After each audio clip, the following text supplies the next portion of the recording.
Hello there, and welcome to another episode of Q&A with myself. I'm Clément, and I'm your host. And today I'm going to be answering a question about mental health, because we do a lot of mental health content on here, and not just relationships or interpersonal relationships. We do relationships with ourselves as well. So the question is, my anxiety is crippling me. What can I do? Great question. Anxiety. That thing that suddenly, well, maybe not suddenly, but especially in 2020, became part of the family. It's just part of everyone's lives now. So we're hearing more and more people getting depressed, getting suicidal. It's a really good time to bring the conversation into the forefront about mental health and the best ways to deal with mental health. So what is anxiety? Just to get a kind of like a pathology for it. Well, it's an unconscious fear of something. So we can build fears around anything, during our developmental years or in particularly traumatic events that happen to us throughout our lives. They could be trauma or abuse, could be embarrassment, could be fear of abandonment, body shaming. There's quite a few different ways to build these kinds of behaviors that trigger that anxiety within us when something in our life isn't going the way we want it to, or we are just reacting as a result of those experiences we've had. Treatment to reduce or eliminate patterns of anxiety can vary. So not all treatments are to address the cause and remove the anxiety. Some of them are just to alleviate the symptoms. For example, drugs. They're not curative, right? Again, they're to relieve the symptoms. And the thing about drugs that you have to remember is that while they can help manage your anxiety, i.e., keep it at a manageable level so that it doesn't completely derail you from whatever it is in life that you're trying to do, it won't ever help you remove that anxiety and move on with your life. So if you've been on drugs for a while, or if you've been prescribed drugs but you have no kind of curative treatment lined up for you, or you haven't been doing anything like talking with the counselor, which I'll explain in a second, then you're putting yourself at danger, because these drugs can be very unhealthy. They can be pretty terrible for your health. And there are times when, unfortunately, people do pass away when they've been using, maybe overdosing on drugs, or just haven't found a way to get off those drugs, and it's really ruined their life. I would say just be very cautious about drugs. They're not there to cure you. They're there to manage your symptoms. I'm going to go through 3 different types of resolutions. You can kind of choose what appeals more to you, what seems more effective to you in your situation. But there's 3 ways that you can deal with and cure your anxiety. There's immediate resolution, okay? So that's kind of like the management of the symptoms. And we're not going to talk about drugs. We've already talked about that. I'm not a big fan of drugs, to be fair. I think they do help sometimes, but it's big business for pharmacy. You have to remember that, all right? Don't be naive. Know that you have control, all right? You're a powerful human being. You've got control of so much in your life, all right? And one of those things is your emotions and your beliefs and your mindset and your view and your outlook. You have control of that, all right? Or if you don't have control, you can get control of that. You just need to do the work, right? So the immediate resolution, how are we going to deal with immediately when you have a panic attack or some kind of anxiety, some kind of stress-related incident, and you are thrown overboard? You don't know what's going on, how to control yourself. Everything's overwhelming you. How do you deal with it? You got to stop what you're doing immediately. Stop what you're doing, okay? Don't even try to continue. Just stop what you're doing. If you're with other people, excuse yourself. It's okay. Just excuse yourself. Sorry, forgive me, I'll be right back. Just excuse yourself. And then breathe. Just breathe. In for 4. This is a really good trick. In for 4. And then hold it for 5. 1, 2, 3, 4, 5. And then out for 6. 1, 2, 3, 4, 5, 6. And what that does is it oxygenates your body and it releases endorphins and relaxes your muscles, and it helps you relieve that feeling of anxiety. It replaces that feeling with feelings of euphoria, because you're oxygenating your body, right? And it feels great. And so if you keep doing that, in for 4, hold for 5, out for 6, you can actually relieve yourself from the immediate suffering that you're going through. Remember, while you're doing this, you're not going to die. Nothing serious is going to happen to you. Yeah, you might think like you're going to die, and that's why I'm saying that, because it can feel like you're dying when you're having a panic attack. It feels like you're having a heart attack. It feels like your body's going to explode. And it's terrifying at times. I've had them. I've had quite a few panic attacks in my life, and I know people who have them all the time. So when you're doing this breathing technique, focus on the breathing technique. That's another tip. Focus on one thing, and you should probably pick your breathing as that thing to focus on, since you're really working on this breathing technique. Do it in for 4, hold for 5, out for 6. There's different variations of this. People have their own numbers, right? But I think that's a really easy one to follow. And remember, you're not going to die. You're going to be fine, and this will pass. Just like every other time it's happened to you, remember that it passes eventually, okay?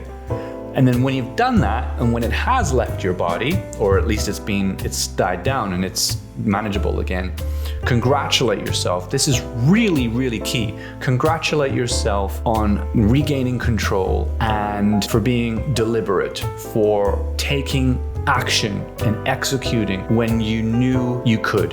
And if you do that enough, you'll start to build confidence, and you'll start to rebuild this belief that you can control these situations. Because when you feel like you're not in control, that's when the anxiety and the panic hurts the most. That's when it appears the most.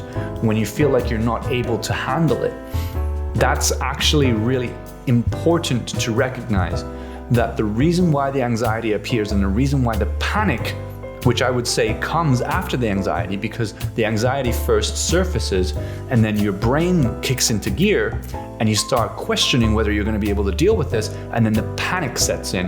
And panic is when you have this overwhelming sense of loss of control. So if you're having panic attacks and anxiety, right, then you don't feel like you have that control. So the congratulations and the self-reward will strengthen your confidence for the next time, so that you don't go into that spiraling panic mode. Now, the next way, or the next kind of treatment, is a medium-term treatment. So it's something that doesn't necessarily treat the symptoms in the present moment, but you're working towards getting rid of your anxiety. And this includes things like getting control. Okay, so it's all about getting control of the things that you can control in your life. Because many times this anxiety appears when we don't have, like I said, it's a lot of it is to do with control and your perception of control. So if you can get control of more things in your life, then you should be able to reduce the frequency and the intensity of these attacks. So begin a routine and be consistent with it. The routine is going to bed at more or less the same time, but waking up is super important, to wake up at exactly the same time every day. Because what you're doing is you're giving your body the chance to rest and recover, because anxiety loves to thrive in an environment where you're fatigued or you're underslept and your body isn't working properly because it hasn't recovered from the day before. You still have all the hormones out of balance, and that's when anxiety really can get triggered. So going through that kind of sequence of just, I'm going to go to bed at the right time, I'm going to wake up at the right time every single day. And also, it might be difficult for you if you're, like, say, for example, working night shifts or you're a night owl. But I would highly recommend that if you're suffering from chronic anxiety, you really should be going to bed before midnight. And there's a lot of science to back this up. A lot of it's to do with sunlight, right? The circadian rhythm. Our bodies have evolved and adapted to the sunlight and the nighttime. And the nighttime is when our body starts to wind down and shut down.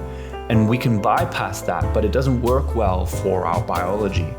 And that's also one of the reasons why anxiety can be stronger when you're tired or your body hasn't had some kind of rhythm to it. Cut out food and beverages that can cause anxiety. I think the major one that most people refer to when we talk about like consumption relating to anxiety is caffeine. Caffeine really inhibits our sleep, the quality of our sleep. You could sleep like a log when you've been drinking. Some people drink a cup of coffee before bed, and then they say, oh, I'm fine. I can sleep like, totally like I'm knocked out, completely cold. And that might be true for them, but overall, sleep does get inhibited by caffeine, and it might feel like you've had a full night's rest, but when you're tested, let's say in an environment like, let's say there's a scientific study, what it shows is people who have drank more or have consumed more caffeine than others are less responsive. Their brains aren't as effective when they have had caffeine in their system. So I just want to put that out there. I know caffeine and coffee are like, religion for many of us, and it was for me until I stopped drinking it. And I definitely, anxiety was one of the major reasons or factors in my decision to stop drinking coffee and having caffeine. Even tea, I don't drink tea with caffeine in it now. And that might sound extreme, but it's not. It's just a drink. Like, we choose to drink it. It's not like it's air or water. We need those things. But coffee is a choice. Caffeine is a choice. Just like smoking is a choice. Taking drugs is a choice. You get to choose, and society says, oh, you can't start the day without a cup of joe.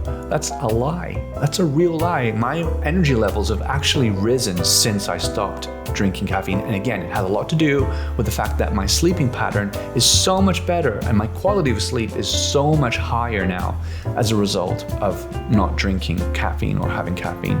So there's one thing. Start moving your body and breathing more. We already talked about the breathing. It has such an impressive effect on your biology when you breathe deeply for a prolonged period of time, because it kind of helps your body alkalize and clean itself out. I'm not going to go into the science too much, but it really does have an alkalizing effect and a calming and a soothing effect, and it helps reset your body in certain ways. Moving though, right? Okay, let's take a scenario. You've just woken up to some adrenaline, right? That happened to me a lot. If there's something on my mind subconsciously, I can wake up in the mornings to a jolt of adrenaline that's just shot into my heart, and it feels like my heart's about to explode. I literally have to get up, right? Like, I have to push myself up and breathe because I can't breathe while I'm lying down.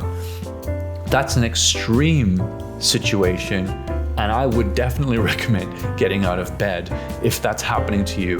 However, if you wake up and you don't have that adrenaline shot, but what happens is you begin to let these thoughts about your worst fears creep in, and they exacerbate because you're spending more time focusing on them. And that's what happens when you focus on something. It becomes more real. It gets stronger when you focus on it.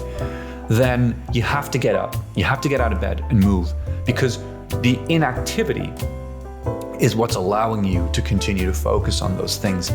And no one wants to start their day on a negative or a bad foot, right? Because it affects your mindset and your outlook for the entire rest of the day. So instead of allowing that to consume you, and if you know it's happening to you, and just be honest with yourself, I know it's nice to lie in bed and it feels comfortable, but when you can feel that like rhythm of just negative thoughts starting to take their hold, tell yourself to get out of bed. Mel Robbins has this amazing trick, all right? It's really simple. It's the 5, 4, 3, 2, 1 method. She says, when you notice that you're having some kind of event, which is anxiety or panic or any kind of negative behavior, count 5, 4, 3, 2, 1, and then do something to change it. Get out of bed is the most popular thing that people talk about when they talk about the 5, 4, 3, 2, 1 method from Mel Robbins. Just count down 5, 4, 3, 2, 1, and know that when you get to 1, you're going to actually do it. It's a way for you to break the pattern and get control again of your life. Essentially, that's what we're doing here. We're getting control of our life from all of these negative patterns that are getting in the way of us living the life we want to live and achieving the things that we want to achieve in life. So move your body and breathe more. Use a calendar to block time for things in your life. This, for me, is a surprise that more people don't do this, and I am guilty of not doing it completely. I mean, I should do more because, I am very free flowing and I'm very organic with many things in my life, but I do benefit a lot from having routine. So what I mean is, okay, let's say, all right, we recognize that it's important to work. It's important to take breaks. It's important to exercise. It's important to spend time with family or in a community scenario or environment, church, friends, whatever. It's important to do something like a hobby, like the guitar here. I play the guitar. It's important to get out and see nature. These are really important things for human beings. And when you take one of those things out of our lifestyle, it dramatically affects our well-being, right? So let's say you never go and spend time in nature. When you do go and spend time in nature after maybe a long period of time where you've just been in a city, in your room, like, what it feels like. We've just gone through one of the biggest pandemics in human history. And it's such a big difference in your physiology when you get into that woods or in the mountain or at the seaside or, wherever it is, you can feel the difference in your physiology. You feel more grounded. And that's why I'm saying schedule time, because we forget these things easily, especially when we're busy, especially when there's bills to pay, when there's children to feed. We can really forget to incorporate these very essential aspects of life because we need them. We're humans. They're essential to us, okay? Essential. And that's why we should schedule things like this. So even if it's just going to the park across the road, or even if it's, going to the gym that you think you're going to remember every single day so you don't need to do it, wrong. Put it in the gym, put it in the calendar. Every day or every other day at this time, I'm going to go to the gym, or I'm going to work out in the garage, or I'm going to go into the back garden or in my room. It doesn't matter. That's the activity you're going to do. You're going to do it until you sweat, right? We can talk about exercise another day. But scheduling, I hope you understand by now from what I'm saying, it's really important to block time out even for things like fun. Because if you're a high achiever like me, or if you've got multiple jobs, or if you're working many hours a day, you want to make sure that you force yourself to enjoy your life and to stay balanced. Because the balance is what's going to bring you more fulfillment and joy. It's what's going to keep you sane. It's going to keep you sane. So if you don't do this balanced lifestyle, you're going to get more of the anxiety, you're going to get more of the panic, the fear, the illness, the physical illness, right? Important. Also, I guess on that note, it's really important to find motivation and inspiration, right, as a schedule too. So you could, like, say, for example, I mean, it's different for everyone, but for me, when I wake up in the morning, the first thing I want to consume is something inspirational and motivational. It's not something negative and toxic. And if you're with someone in a relationship and you're having, I'm laughing because I've been through this, right? So if you're with someone in your relationship where you're always arguing, then that's a challenge, that's a problem, and you're gonna have to address that. And you can look at our other content, which is relationship related content, to try to figure out what to do in that situation. Or you can message me, doesn't matter, get in touch, we can help you. But if you're in a toxic environment, that's not gonna help your anxiety, that's gonna make it worse, because it's ruining your well-being. So obviously you're gonna get anxious about it, right? It's gonna take you away, your focus is gonna be, and your resources are gonna be on that thing that's toxic because you need to deal with that, and it's heavy. So when you put your focus and attention on that, you're taking it away from the other important things like how to make more money, or how to spend more time with your children, or how to address your health issues, or how to, you know what I mean? Like so that's one of the reasons why we need to be very mindful about our environment. Not just our environment physically, but our environment digitally. Because digital is such a huge part of our lives now. When we're scrolling through Instagram in the morning, if it's just toxic stuff like news is terrible. Mainstream news is so bad, it's so ill. Don't consume it. I'm just gonna say, don't consume mainstream news. You're better off without it. It's never helped you. It's never helped you make better decisions in your life. If anything, it's helped you make worse decisions in your life. So when you're scrolling through your feed, curate your feed, unfollow like all those newspapers and tabloids and people who are pumping out toxic positivity, or anyone who makes you feel like you're less of a person. Get rid of them. And instead, replace it with like good stuff, positive stuff. There's the positive news. There's the global positive news network or something like that. There's loads of stuff on Instagram that you can, there are role models that you have, like people, funny people, comedians. Follow Justin Long. He's a hilarious guy. He's really nice. So there are just ways to curate your feed, your digital consumption, so that you don't let that element or that aspect of your life get to you and cause anxiety. Now, the last thing I want to talk about is long-term resolution. So this is like really kind of taking the baby steps day by day consistently to actually relieve this anxiety and get it out of your life. Just let it go. But it takes time. It can take years. It really can, because some of these anxieties are coming from childhood behavioral patterns that were caused by abuse or trauma or neglect. And so you have to really work on uncovering the underlying reasons and coming to terms with that and allowing you to feel those feelings that have been stored within you, right? Because energy from emotion is stored in your body until you let it go. So it takes time. So find a good therapist or counselor, because these are the people that are going to help you locate the root of the anxiety and the behavioral patterns and release them. And it might take time. Like I said, you have to be patient with it. But if you don't go through the process, now you can do this yourself. I'm not saying you need someone else to do it, but you have to find a process that works. And therapists and counselors know the processes usually. You have to find a good one. Sometimes there are awful counselors and therapists out there, right?